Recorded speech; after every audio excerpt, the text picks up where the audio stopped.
শত বছর ধরে এদেশের পাহাড়ে বসবাস করা চাকমা সহ অন্যান্য সম্প্রদায়ের মানুষরা বাঁশের মধ্যে এক বিশেষ উপায়ে মাছ কিংবা মাংস ঢুকিয়ে রান্না করে থাকে। এই খাবারটি তাদের পছন্দের তালিকায় খুবই উচ্চ পর্যায়ে থাকে। তো চলুন দেখি কিভাবে বাঁশের মধ্যে মাছ কিংবা মাংস ঢুকিয়ে ব্যাম্বু ফিশ কিংবা ব্যাম্বু চিকেন রান্না করে। আন্টি, আপনি কালকে যাবেন আমার সাথে? না। কেন? আন্টি গেলে আমরা খাবো কি? আপনি একাই যাবেন। কষ্টের জন্য ধরবে না মানে দেখি ধরবে একটা? ধরবে। হ্যাঁ, ধরতে পারে। অনেক বড় তো ইয়েটা, বাঁশটা অনেক বড়। ধরবে। ব্যস্ত।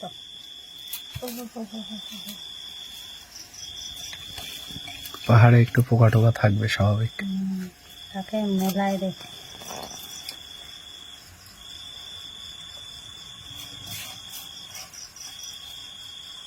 এগুলো রেগুলার আপনাদের খাওয়া হয় এইভাবে, না?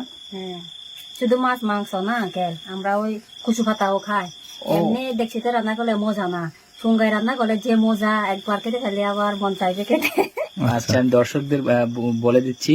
দর্শক, আপনারা যারা দেখতেছেন, আন্টিরা আসলে পাহাড়ি স্টাইলে তারা এটা সব ধরনের ম্যাক্সিমাম রান্নায় তারা এভাবে রান্না করে।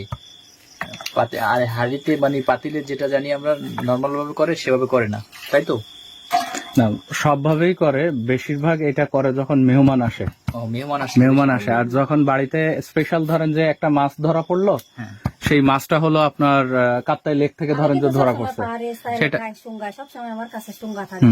আর আন্টি এমনি একটু বেশি বেশি করে আর কি আচ্ছা, সবকিছু। আচ্ছা। আঙ্কেল, রান্না করতে কত সময় লাগবে? লাগবে প্রায় ঘন্টাখানেক লাগবে।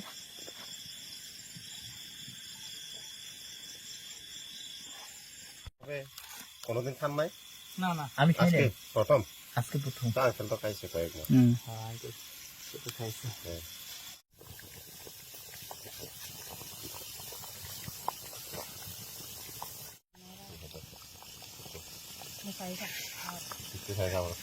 কিনে নিয়ে আইছেন না এখন? কাপ্তাই বাজার থেকে নিয়ে আইছেন?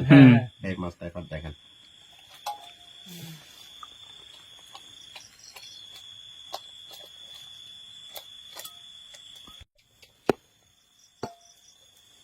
ভুগে আর বাচ্চা দেয়।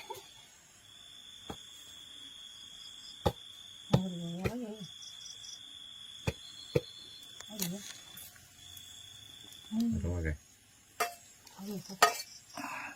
গম আগে। শব্দ দূষণ না। হ্যাঁ, একদম এই ঝামেলা মুক্ত। আন্টি, এখান থেকে একটা মাছ উঠাই দেন তো।